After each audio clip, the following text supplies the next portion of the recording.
Welcome to deep learning, right? So this is sort of the next topic, building on neural networks. Before we start on deep learning, I just want to make a few comments on the videos that we just saw. Right, so there were three videos, all taken from Andrew Ng's course on machine learning from Stanford. But I guess they have been sort of borrowed in turn. The first video was from CMU. This was from probably one of the early examples of self-driving cars, early successful attempts back in 1990s. And it was a simple network that was used, I guess two-layered network was used. The input were images of pixels of the road or whatever comes in front, and then I guess it was a classification task where the job was to decide how much to turn the steering wheel, right? The second sort of video was on digit recognition. Inputs were pixels, and then you were recognizing digits were noise, single digits, then multiple digits. From Jan LeCun's work, who is one of the very prominent researchers today in the field of deep learning. And finally, the last video was very interesting. It was about a child, emulating a child learning to speak, right? So the machine is given a bunch of text and it is trying to learn how to speak out that text, almost like in a human voice. And it was a very nice demonstration of how the propagation might work through the network. So please think about it. All these cool applications which developed over time. Of course, today the applications of deep learning, which I said built on neural networks, have advanced much more. Maybe we'll talk about them. I'll show some specific examples.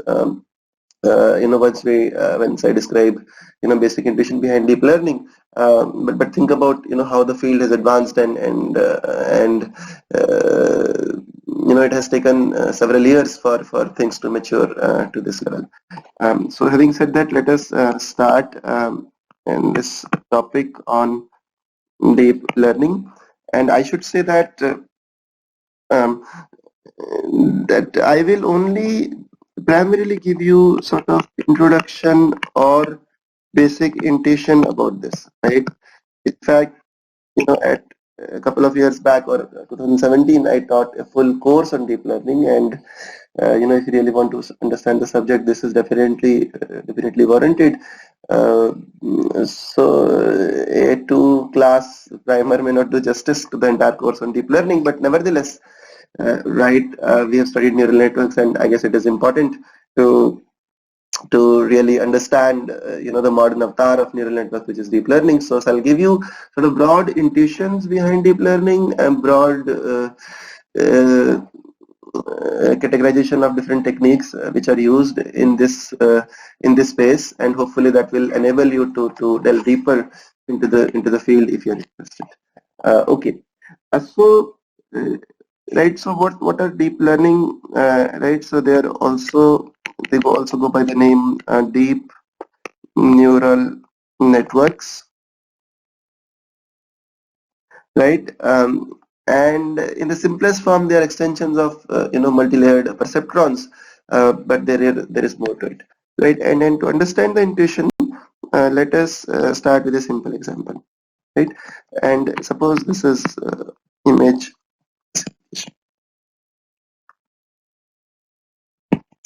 Right, so this is a simple example of image classification. Let us say you are given a 500 by 500 image of an object, and your goal is to really recognize whether this particular object is a human or not, right? And maybe this is a RGB sort of image, so there is some depth to it, right? So there is a depth of 3, which is the RGB colors in the image. And as you know, my drawing is not really great, but let me try to draw something, so that at least I can illustrate. Right, so this is supposed to be a human. Maybe they are doing something with their hands and so on, and not bad, I guess. And maybe the neck is like that. Okay, so this is the picture of supposedly showing a human, and you really want to right, construct a neural network which would take this image and output let's say 1 or 0. So 1 if there is a human in the image,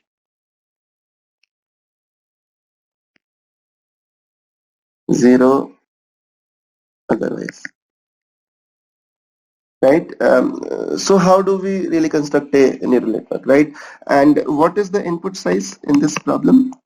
Input size is given by 500 cross 500 cross 3, right? So input is a vector of the size 500 cross 500 cross 3, which is if you really do the calculation will be 0.75 million, right? Or which is 750,000, right? And this is really huge, right? This is something a very large input. And think about constructing a neural network.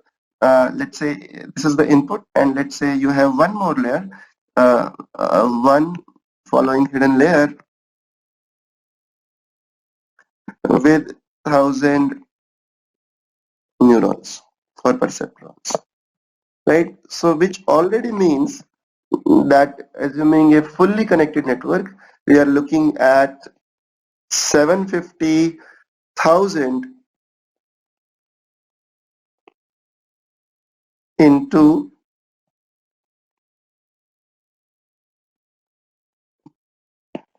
1,000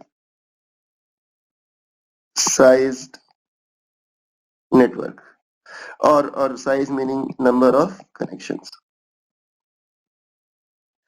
right? And this is really huge, right? This is almost going into billion connections in just one hidden layer. And then you can understand, suppose you have at least let's say two layered or maybe let's say three layered network, then the size really grows extremely big, and probably, I mean, not just the competition, even to store it might be very difficult. It's a different story that today's deep learning architectures have millions and probably billions of parameters, but they are much deeper, right? In fact, that is where also they derive the name deep, that they are really sort of deep architectures in terms of how many layers are composed.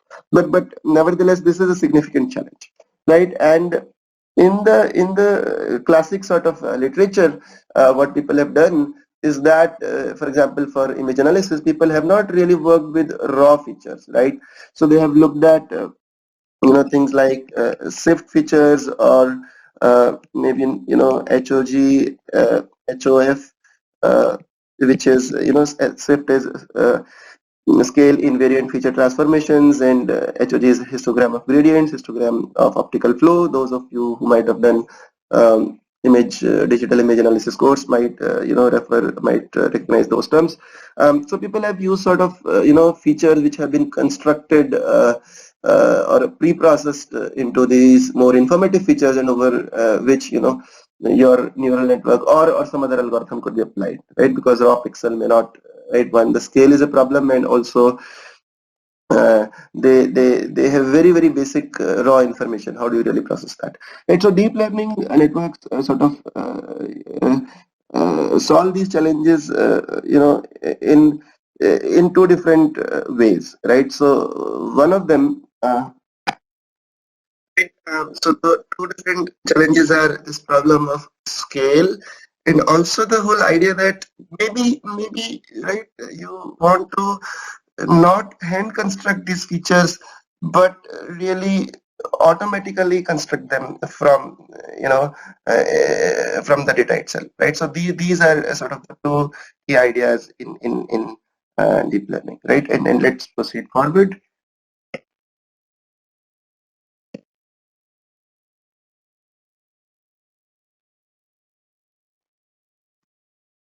Idea in deep learning is that the world is compositional in nature, right? So if you look at the image on the previous slide, which was a human, right? Maybe I'll draw it again. May not be identical, sort of. That's okay, right? Maybe this is a different image from the same data set, right? So this is again sort of another image, and that you want to draw. Maybe there's some background here uh, that you want to recognize, right? The world is compositional, which means that given all these raw pixels, right, which sort of constitute this image of a human, right? It is not that you suddenly say, okay, right, there is a particular blob which is human, but the way we sort of perceive a human in our brain is probably, we recognize different parts of the body, right? We recognize their eyes, we recognize their nose, their mouth, legs, stomach, different parts, and each part in turn has more simpler, smaller components which sort of build them, right? So instead of directly trying to recognize humans, right, what if we could sort of go part by part, right, which in some sense will translate to layer by layer, right, where each layer in turn recognizes different constituents for the next layer to recognize, and once we compose these layers one after another, then we'll be able to recognize humans, right? And we'll see that this idea is not really specific to images, right? This also comes about in let's say recognizing or working with natural language, right? If you suppose you are working with some text, right, and you want to make meaning out of it, right? Then a document is composed of paragraphs are composed of sentences are composed of phrases, and phrases are composed of words, right? So instead of directly giving this jumbo raw input in the form of pixels or characters or words, right? We still work with that, but we sort of process them in step-by-step manner, and that I think is really the key idea behind these systems, deep learning systems, which in some sense is sort of intuitive, right? Because world is compositional, and as we'll see, this also brings a great amount of scalability, right? Because to recognize each part, we'll see that we don't have to have a fully connected network, but we rather can have something much simpler, but also which is much more effective. Right? And for that, let me start with the idea. Draw it here, right? So this is an image, right? And let us assume the same sort of 500 by 500 design that we had. Right? So a convolution operation is nothing but it's saying that there is this window, let's say of size k by k, and I'm going to convolve, right? And I'll define that operation maybe a little later, right? What exactly this convolve is, you can simply think of defining a small network here which operates on these pixels, right?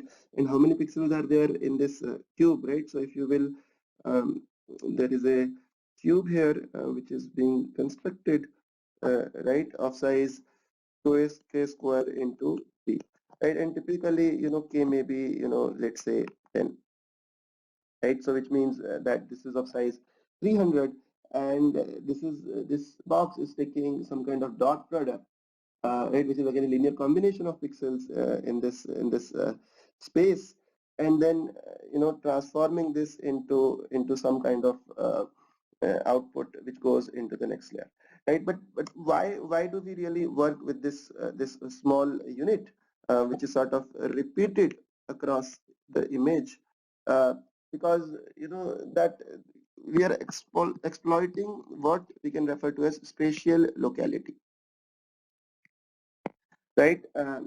And the idea is that when we construct a human from different parts, right? We are not really worrying about part of eye being here in one corner of the image and part of the eye being somewhere else in another corner of the image, right? So this convolution operation, which is spatially local, is saying that I could apply this convolution or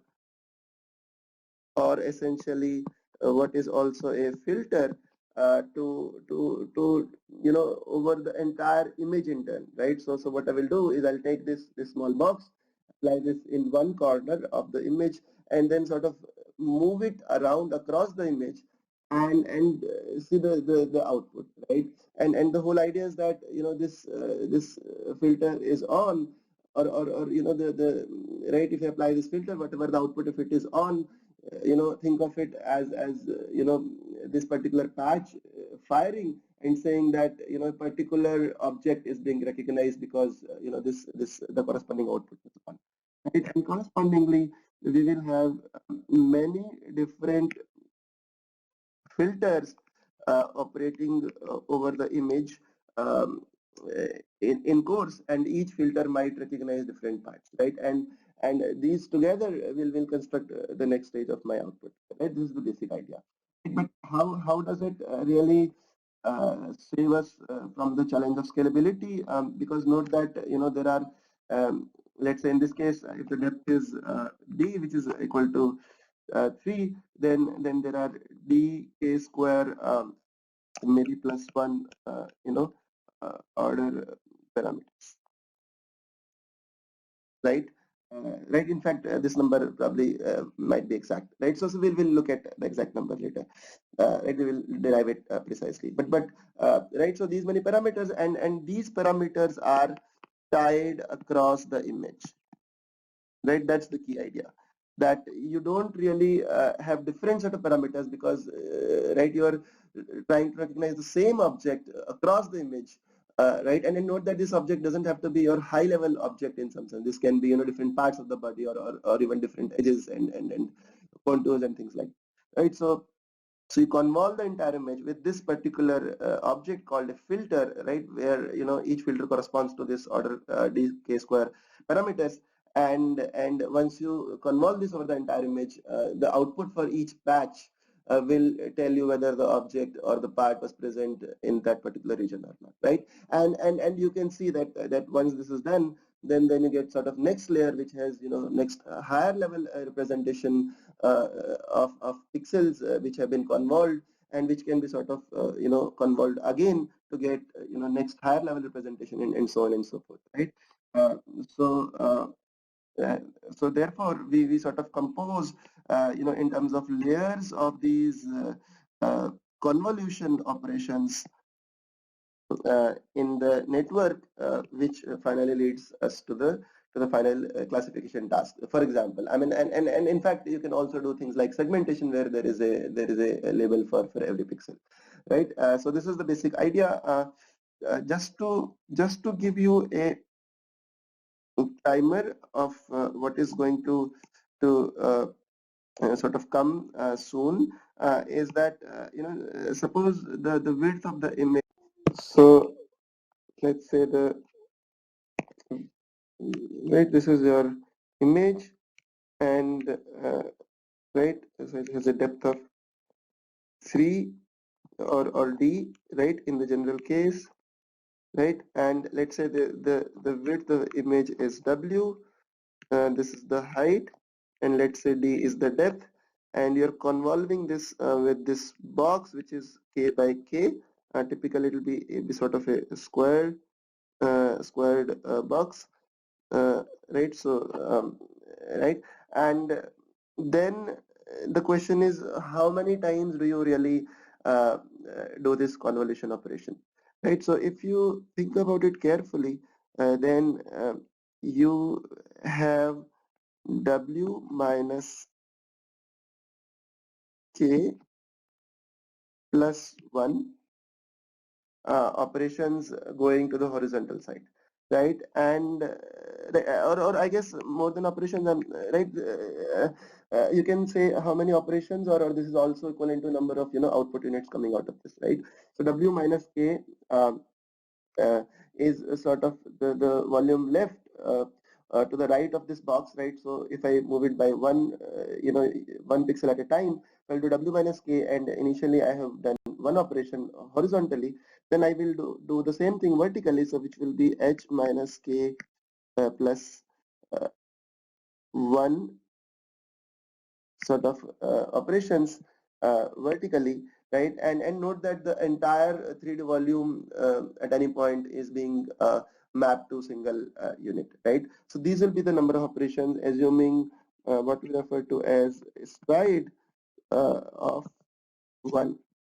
Right, so stride is how many pixels do you really move this box, right? And if you are using a non a stride which is more than 1, then this will be uh, w minus k over s, and we'll assume sort of that w minus k is divisible by s, right? So this is your size of output, right? And let's say if you have uh, r filters, then right, each filter in some sense corresponds to so think of each filter as creating a, a depth, right? So the new depth will be corresponding to the number of filters, right? So each filter will operate sort of independently, and corresponding to each filter you will have a layer across depth, right? So this will be your new sort of depth corresponding to number of filters which are applied, right? So this will be sort of your final output, right, once you do this convolution operation, right? So once again, this entire box, right, corresponding to one filter will correspond to one output in the next layer, and there'll be sort of series of outputs, going horizontally and going vertically, and this is the size of the output. Um, uh, right, if you have r such filters, then each such filter will correspond to 1 unit in the depth, right? So this is your final sort of output, right? And then this can be sort of repeated in multiple layers, right? But we will come back to this again, right? Because there is also something called a pooling operation that can be done, or that typically is done, where you pool outputs, adjacent outputs in the resultant representation to get a more meaningful representation. But we'll come back to this. Right, but hopefully I have communicated the basic idea that this kind of architecture, which is called a CNN, or a convolutional neural network, has essentially solves both the challenges, right? So one, in both the sense, right? So one, um, or the idea of having these convolutions is useful in both the sense that it achieves uh, composition, right, which is a sort of a more meaningful representation, right, in terms of how what our intuition is of about how the world behaves. But not only that, it also achieves scalability because of this issue, that the parameters across this filter, right, or convolution operation are tied across the images, so we don't have to sort of have parameters for the entire image separately, but only we have to have the parameters for inside this small box. Okay, but we'll come back to this for the case of CNNs or convolutional neural networks uh, a bit later. But let me first give more intuition about different kinds of architecture, and the next kind of architecture that I want to talk about are called RNNs, or recurrent neural networks, right, as opposed to CNN that we just saw, which is convolution neural networks, right? And the key idea in RNN is demonstrated by tasks which correspond to language, right? Suppose you have a sentence which is world is suffering from COVID-19 outbreak, and let's say there is also this word unfortunately in the beginning. Unfortunately, the world is suffering from COVID-19 outbreak, right? And given this sentence, right, maybe our task is to recognize, the sentiment in this particular expressed by this particular sentence, right? whether this is positive, whether this is neutral, or whether this is negative. Right, and now clearly you can see, right, and think of the sentiment as being the sentiment of the person who has written this sentence. Right, so clearly, by the addition of the word unfortunately, maybe before unfortunately, the sentiment was sort of neutral, in the sense that world is suffering from COVID-19 outbreak is more like a fact. I guess one could debate and discuss whether that is neutral or negative, but definitely once you say unfortunately world is suffering from COVID-19 outbreak, then this is clearly a negative sentiment. Right, and then the task is given this sentence, can we really build a classifier or a neural network which would classify this in terms of positive, neutral, or negative sentences, right? And here the idea which is used is of a recurrent neural network, and which sort of exploit what we can refer to as temporal locality, right? And where we by the word temporal, you mean in terms of time, right? So if you think of each word being spoken, right, written at a particular time, then you're sort of going temporally, and you want to say that that things which are temporally close to each other are sort of things which interact with each other, and they should maybe really affect each other, right? And the way you would process this in terms of a neural network is this kind of architecture, where there is a unit for each instant of time, right? So let me refer to this as I1, which is right, and assume that the input at any point of time are essentially words, right? So this is I1, this is I2, and this is I3, and in this case 1, 2, 3, 4, 5, 6, 7. Right, so there are 7 words, right? So maybe this is I7, right? And each point of time, right, what you maintain and these boxes maintain is what is referred to as sort of the hidden state of the network, right, which is output to the next unit, right? So this is, let's say, H1, and this is H2, and this is H3, and so on, right? And finally you compute a state which is sort of the hidden state, which is H7, right? And initially there is some hidden state, default vector of H0, right, which is fed into the system, right? And finally, this hidden state 7 can be used for further processing. Right, and each of these boxes in turn is you can think of it as a particular layer of perceptrons, right, which essentially work on a composition of H, T, and IP.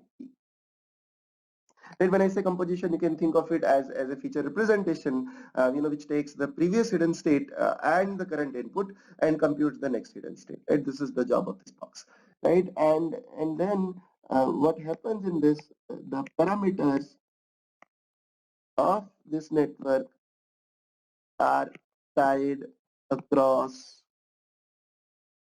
time span. Right. So what you really pay for in terms of representation is representation of this box, and maybe we'll go into the detail of this later, or maybe I'll refer to additional notes. But the key idea is that information is flowing in time, and at any point of time you want to store the information in a hidden state of what has been captured till now.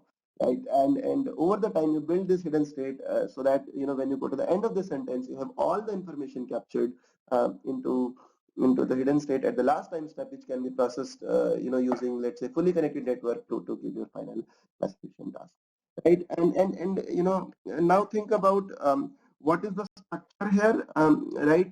The structure clearly here is exploiting this sort of locality of the words within a sentence, right? We are not randomly sort of combining them into a fully connected network, uh, but rather sort of passing them through time, saying that you go word by word according to the sequence of the sentence, because a sentence is composed of phrases maybe, or or a combination of words which are arranged in a particular manner, and if we really understand that composition, maybe we'll be able to make sense out of the sentence itself. Right. So this is the basic idea behind recurrent neural networks, right? And this is not just for language, but any sort of task where you have sort of this recurring sort of relationship, right? Why is it recurring? Because the parameters are tied across different time steps. Then you can apply. And of course, there are applications where people have looked at a combination of both CNNs and RNNs.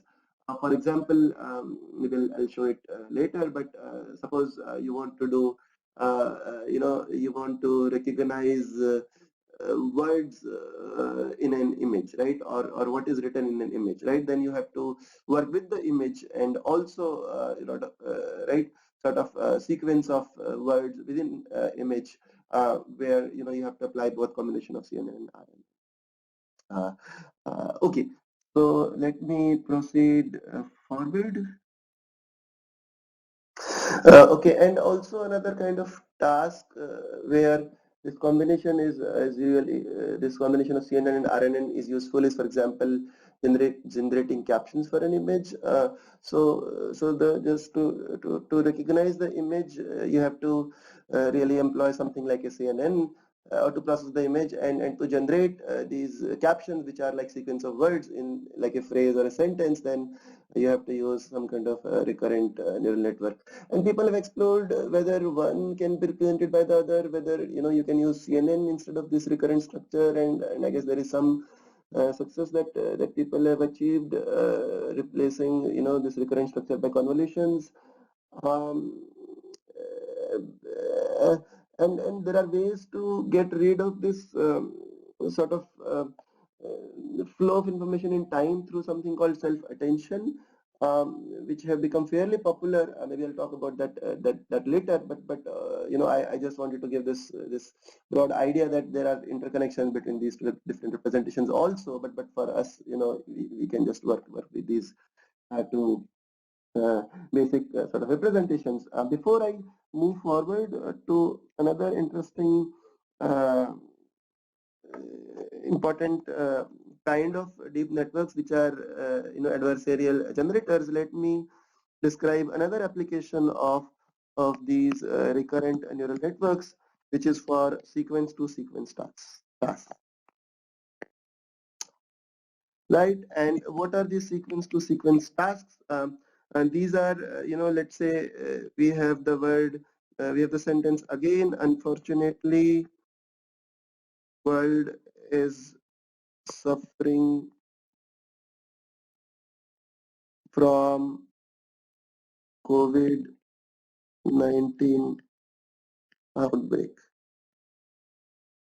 Right, so this is our sentence, and instead of outputting just a classification label for this, let's say our goal is to really output a part of speech for every word, right? So whether the word is an adverb or a verb or a subject or object and so on, right? So for every input token, there is an output token, which is the part of speech of that word in the sentence, right? So instead of the final output being just a classification label, here it is the part of speech for every word, and this is a sequence to sequence task. Another example of the sequence to sequence task could be NER, named entity recognition, where for every word you want to figure out whether it is a named entity, whether it is the name of an organization, whether it is the name of a person, and so on. These are very important NLP tasks, natural language processing tasks, right? And these are slightly different from the classification task, because now you have to generate an output at every point of time, right? Another task which I have been working on in terms of my research, which is again sequence to sequence, is called machine translation, right? And this is the task of converting sentences in one input language to another input language. And here note that this is slightly more complicated, because in case of POS or NER, the number of tokens in the output is same as number of input tokens. So the architecture may be little simpler if you will. But machine translation, for example, if you translate this sentence into Hindi, then you may say दुर्भाग्य से दुनिया में COVID-19 बीमारी फैली है, right? And in general, the output may have a different number of tokens, right? So how do you really generate a sequence of tokens, which is the output, which may have a different number of tokens? In fact, you may not even know, right, where to end that output generation, right? You'll have to have something like an output marker. Right. So this is different kind of scenarios where this kind of RNN can be applied. But one point that I really wanted to highlight was that for these sequence-to-sequence tasks, so what people typically do is that not only you have a flow of information in the forward direction, right? Remember, this was H0, this is H1, this is H2, and this is maybe H6, and this is H7, right? So we will call it HF, which is the hidden representation in the forward direction. Of course, each one still gets the input I1, I2, this is I3, and so on. This is I7. But you also have another layer of these hidden representations where the information flows in the backward direction, right? And I will simply use a global time stamp. So I'll call it HB at 7, and this is HB at time stamp 6, and this is HB at time 1, and this is HB 0, right? But the information flows in the backward direction, and of course each one of these gets this input, right? I1 to I7, right, or IP. If there is a total number of time steps T, they get all these inputs. And why is this important? This is important because when you are generating, right, an output is generated at every point of time, right? So at some time, let's say time 3, right, we have this unit here, which is with H. This is T equal to 3, and then we'll generate Y3, which is the output. Y hat 3 maybe, which is the output at time equal to time 3, time 2, time 1, which is, let's say, part of speech at each time instance. This is YT. And right now, to generate the output at time T, where small t, you not only should have the information flowing in the forward direction, but also in the backward direction, right? Because the part of speech might depend on what comes in the sentence afterwards, not just before this, right? So therefore, you have to have this information flowing in both the directions, and this is referred to as. Okay, so I guess I moved the slide by mistake, but that's okay, and I guess it's sort of hard for me to go back. I have to re-record the entire slide, but I was almost done with the previous slide. Just that the hidden representation will be HT forward and HT backwards concatenated, right? And this will be sort of your hidden representation at any point of time, right? This gets your IT, right? And this goes also to the backward sort of layer, right? And this is the forward layer in time, right? This properly, right? And this is the forward layer, and this is the backward layer.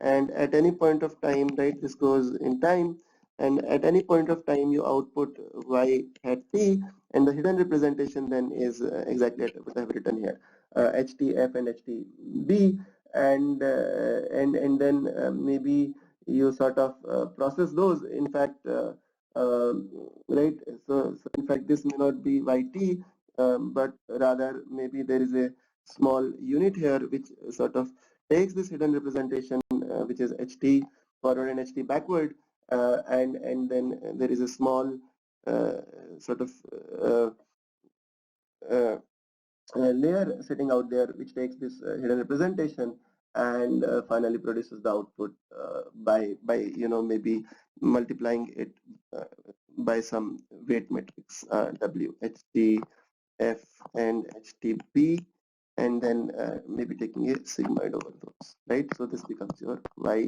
t hat, right? Okay, so I think this is fine. Again, there's a little bit of detail that I can again point to additional literature, but the key point is that these structures are called bidirectional RNNs, right? Recurrent neural networks, or right, because they are essentially processing the information in both the forward and the backward direction, right? This should be going really backwards, right? And yeah, okay. So this is about RNNs, right? I have about a few minutes. One more. So before actually I go to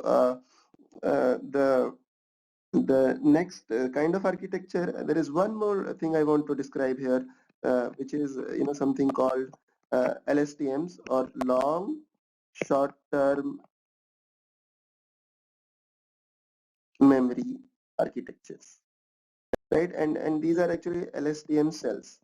Right. So what happens in LSTM cells is that at each point of time, the hidden representation that is being computed in these RNNs, which is this kind of representation, is done using what is referred to as an LSTM cell. Right. So these are long short-term memory cells, and the whole idea is that if you have a long sequence of input, right, then it becomes very difficult to sort of propagate gradient backwards, right? Because your uh, your final token will be very far away from the current token or the starting token, and as you flow the gradient backwards, right, gradients tend to vanish, and there is very little flow of information that happens beyond a certain point of time. But what has been observed is that that not every token may be important for computation. Some tokens probably have less information or no information, right? And also maybe at some point of time you want to forget what has been accumulated, or keep part of it, right? So these LSTM cells essentially allow you to do that, right? Which is sort of trading off between this the short-term memory and long-term memory, using these cells which have various kind of gates which are um, things like forget gate, or which forget the information, or gates which simply will copy the information to the next time step, right? And these are very useful for this problem of uh, dealing with this problem of called vanishing gradients, where the gradients might vanish across time steps, but these LSTM cells have been shown to really improve this to quite an extent.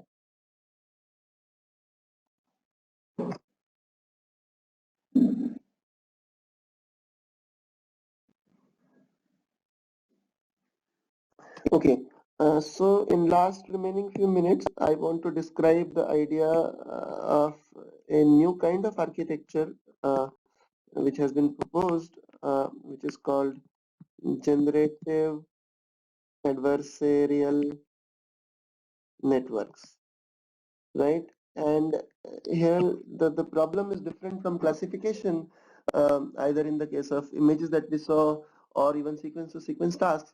Here the goal is to in fact generate new data which resembles, or which seems to be coming from a given distribution, right?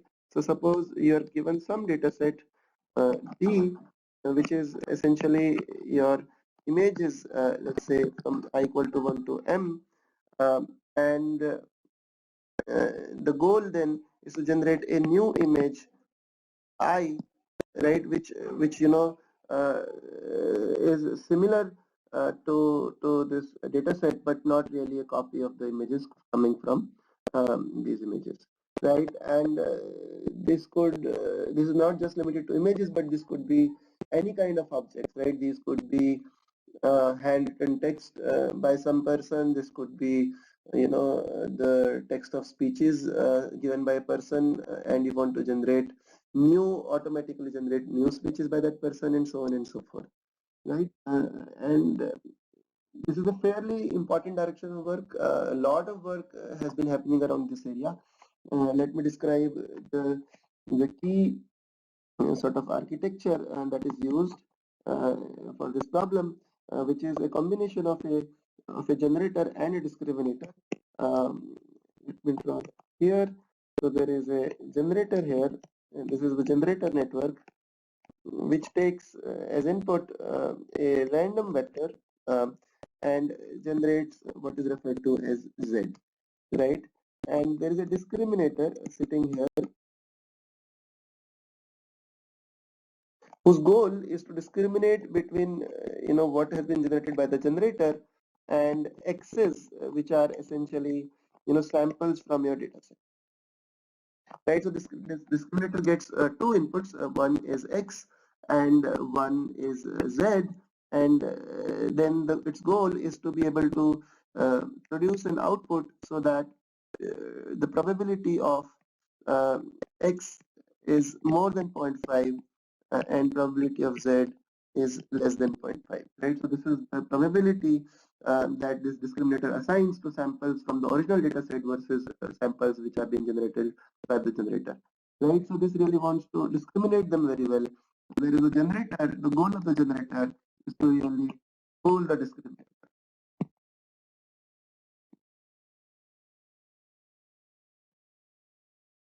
right?